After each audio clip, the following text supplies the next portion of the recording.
Hello, welcome students. In the previous presentation, that is Module 4 WDM concepts and components, we discussed about what are the basics of WDM, what are its operations, principles, and applications of WDM. WDM is wavelength division multiplexing, and what are the standards we are using in WDM. In this presentation, we are going to discuss about second concept of your syllabus, MZI multiplexer. What is MZI? Mach Zehnder interferometer. What is interferometer? Interferometer is a device used to observe interferences. It is a device used to observe interferences. So this MZI technique is used in WDM for improving the efficiencies. These devices can be either active or passive. We are going to study about passive multiplexers. In that passive multiplexers, for an example case, we are considering 2 cross 2 MZI multiplexer. There is 4 cross 4 also. For an example case, we are considering 2 cross 2 MZI multiplexer. So this is basic 2 cross 2 Mach Zehnder interferometer. Why it is called as 2 cross 2? Because it consisting of 2 input ports and 2 output ports. First input port is represented with E in, 1. Corresponding its output port is represented with E out, 1. Second input port is represented with E in, 2, and its corresponding output port is represented with E out, 2.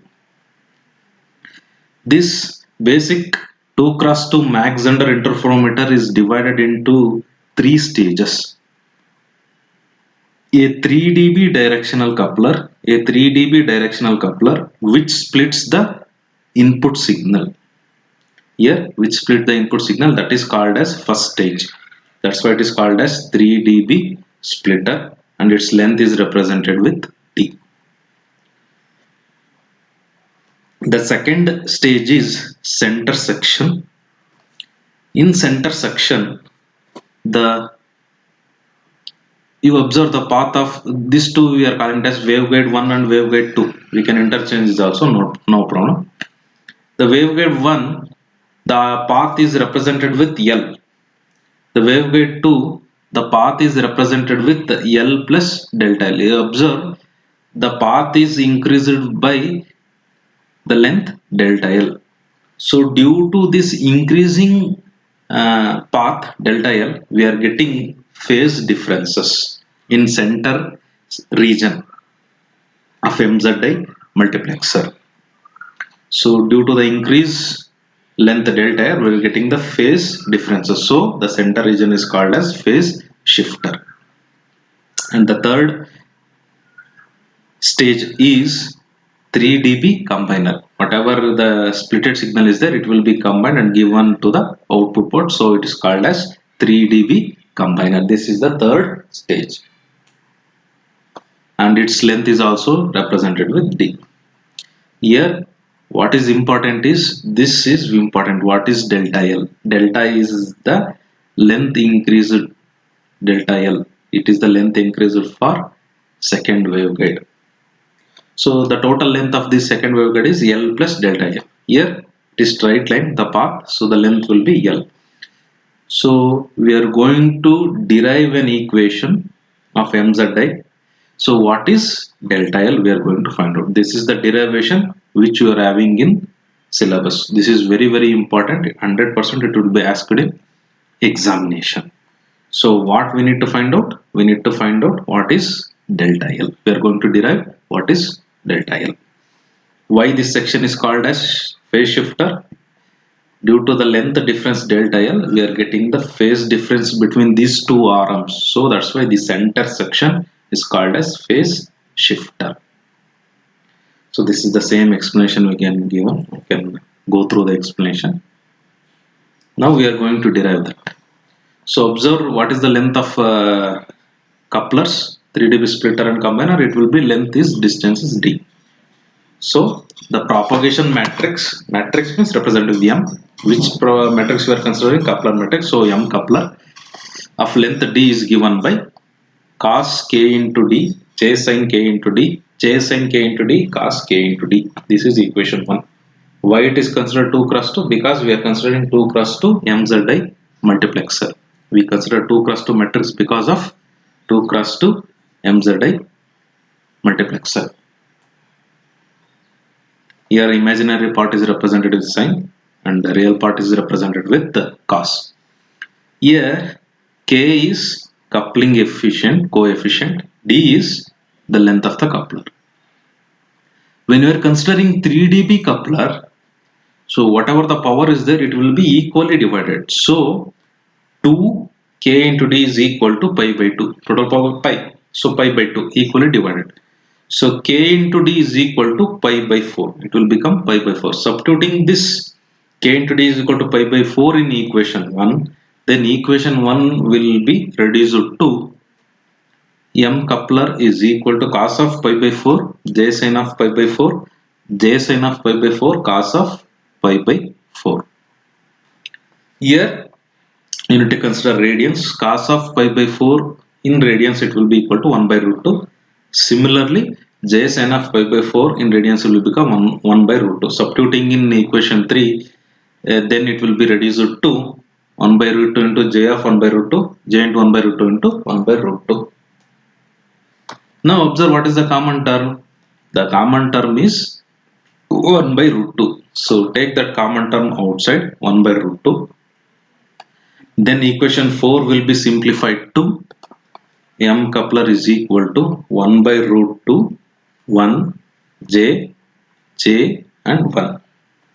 This equation is also called as scattering matrix of a coupler. So you should remember this. M coupler is equal to 1 divided by root 2, 1 J, J and 1. Now we need to find out phase shift difference. Why we are getting phase shift difference? We are getting phase shift difference because of the difference between the length delta L. So in the two arms. So phase difference between the two arms is given by delta phi. It is represented with delta phi is equal to 2 pi by lambda into n2 length of waveguide 2 minus n1 length of waveguide 1. Upper part of the port 1, whatever the arm is there, we are considering it as waveguide 2. Port 2, whatever the arm is there, center is an arm, we are considering it as waveguide 1. You can interchange this also, no problem. Here, what is N2? N2 is nothing but refractive index of waveguide 2. N1 is nothing but refractive index of waveguide 1. And length of waveguide, you know, length of waveguide is what?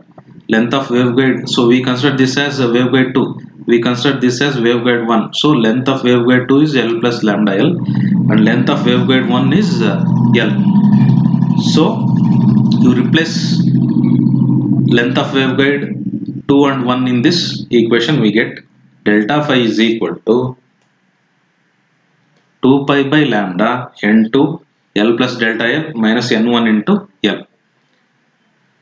We are assuming that the refractive index of waveguide is equal to effective refractive index. Effective refractive index is represented with NEFF. So N1 is equal to N2 is equal to effective refractive index NEFF. Replacing that in equation 6, it will become delta phi is equal to 2 pi by lambda N effective refractive index L plus delta L minus N effective refractive index L. What is the common term here? Refractive index, effective refractive index is the common term. You take that outside, 2 pi into effective refractive index divided by lambda L plus delta L minus L. L and L cancels. So the equation 8 will be simplified to equation 9 as shown. Delta phi is equal to 2 pi effective refractive index divided by lambda into delta L. Now you put this 2 pi effective refractive index n effective refractive index divided by lambda as k in equation 9. So then it will be replaced with delta phi is equal to k into delta L, where delta phi is a phase difference. Now what you need to find out? You need to find out delta L. So the unknown term is delta phi. So now we need to find out what is the phase difference for an matrix. So propagation matrix. So m delta phi for the phase shifter is m delta phi is equal to exponential of j k delta L divided by 2 0 0 exponential of minus j k delta L by 2. Here this part is 0 because sine 0 is equal to 0. Small term anything it will become 0. In the exponential you can replace with sine k into the exponential. You can have the mathematical formula cos k into delta by 2 plus j sine k into delta by 2. Here also you can replace with that also. You can keep in exponential also, no problem. Now we need to have the relationship between in the central region we are considering, because the length is increased with the delta in the central region only. So the output fields in the central region is represented with E out 1 and E out 2, waveguide 1 and 2, and input fields in the central region is given by E in 1 and E in 2. So the relationship between output and input of the central arms is given by, the relationship is given by E out comma 1, E out comma 2 is equal to M into E in comma 1, E in comma 2. So this is equation 12. What is M? M is nothing but M coupler into M delta phi into again M coupler. So this is the standard equation. So you simplify it, you need to remember this equation 13. After simplifying all these three, where it is simplified to, where M is simplified to J sine of k delta by 2 cos of k delta by 2 and cos of k delta by 2 minus sine k into delta by 2. Now E in 1. So the input to the MZI are at different wavelength. We are considering different wavelength. WDM, wavelength division multiplying. So we are considering different wavelength. So input port, so is having the wavelength lambda 1, and input port 2 is having the wavelength lambda 2. These two are different. Lambda 1 and lambda 2 are having different wavelengths. The corresponding output power are found from the light intensity, which is the square of the field strength, is given by equation 14 and equation 15. We are discarding these two, later part I will explain. P out represents output power at port 1, P out 2 represents output power at port 2, P in comma 1 power input at port 1, P in comma 2 power input comma port 2. So the output power is given by P out 1, it is as shown in equation 14. And output power at port 2 is given by equation 15. As I told earlier, these are discarded because the twice optical carrier frequency is behind the response capability of the photodetector. Whatever the term we are getting, it is behind the response capability of the photodetector, so we are dropping it. Now what we require in MZI, we require constructive interference at only one output port and destructive interference at other output port. One port you need to get constructive interference, very efficient interference, and another port we need to have destructive interferences. For that, what we are considering is K1 into delta L by 2 is equal to pi, that is equation 16. K2 delta L by 2 is equal to pi by 2, that is equation number 70. Here K1 represents propagation constant of waveguide 1 in central region, and K2 represents propagation constant of waveguide 2 in central region. Now what we are going to do is, we are going to subtract these two equations. Equation 16 minus equation 17. Fine. So you consider LHS in one side and RHS in one side. Now what happens? 16 equation, subtract these two equation. 16 minus 17, K1 into delta L by 2 minus K2 delta L by 2. This is LHS side.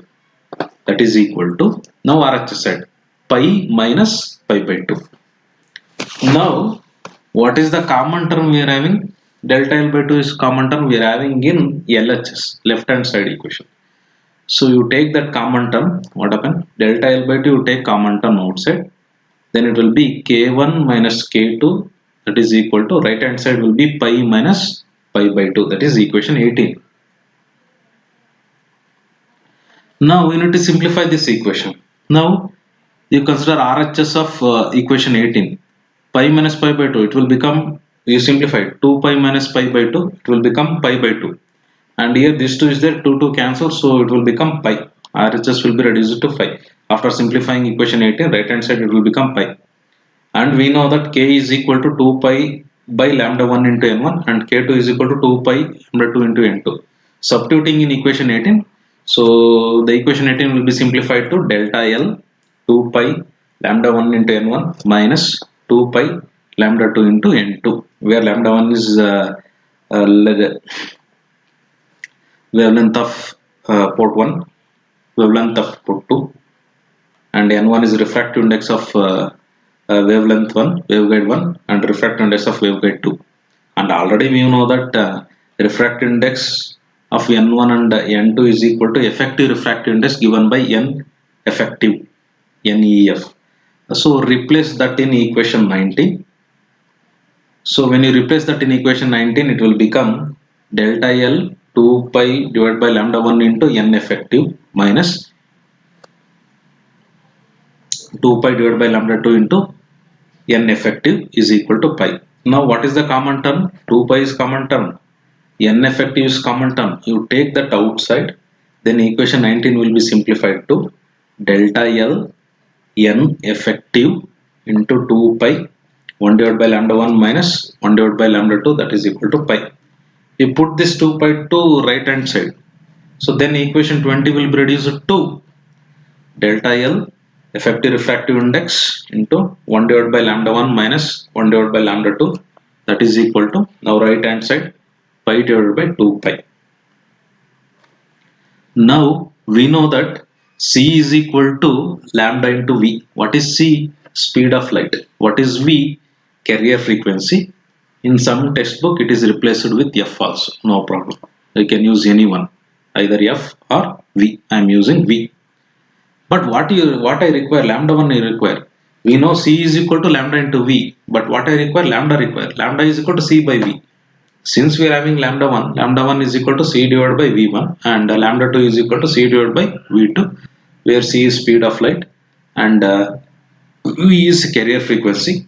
v1 is carrier frequency of waveguide 1 and v2 is carrier frequency of waveguide 2. Substitute these two in equation 21. So then equation 21 will become, and simplified, delta L into n efficiency effective refractive index 1 by lambda 1, so it will become v1 minus v2 divided by c, that is equal to 1 by 2. After simplifying equation 21 we are getting this. Now you put these c to right. What I require is delta L, so I need to require delta L. You need to simplify this equation 22. So you put this c to right hand side, then it will become delta L into effective refractive index v1 minus v2 is equal to c divided by 2, where c is the speed of light. Now what I require, delta L I require, so you put this whole term to right hand side. Delta L is equal to c divided by 2 into effective refractive index into v1 minus v2. Now replace v1 minus v2 with delta v. What is delta v? Frequency difference of the two wavelengths. So all these simplification we need to do it for equation 22. Finally we are getting delta L, the difference length in between the center region of the arms, given by the length difference in the interferometer arms is given by delta L is equal to c divided by 2 into effective refractive index into delta V, where delta L is length difference between the two arms in the interferometer that we need to find out. C is the speed of light, 2 is constant term, N effective is effective refractive index, delta Y is the frequency difference. In some textbook this is replaced with the delta F also. So this is the final derivation we need to derive. So this is very important derivation for examination. Thank you, students.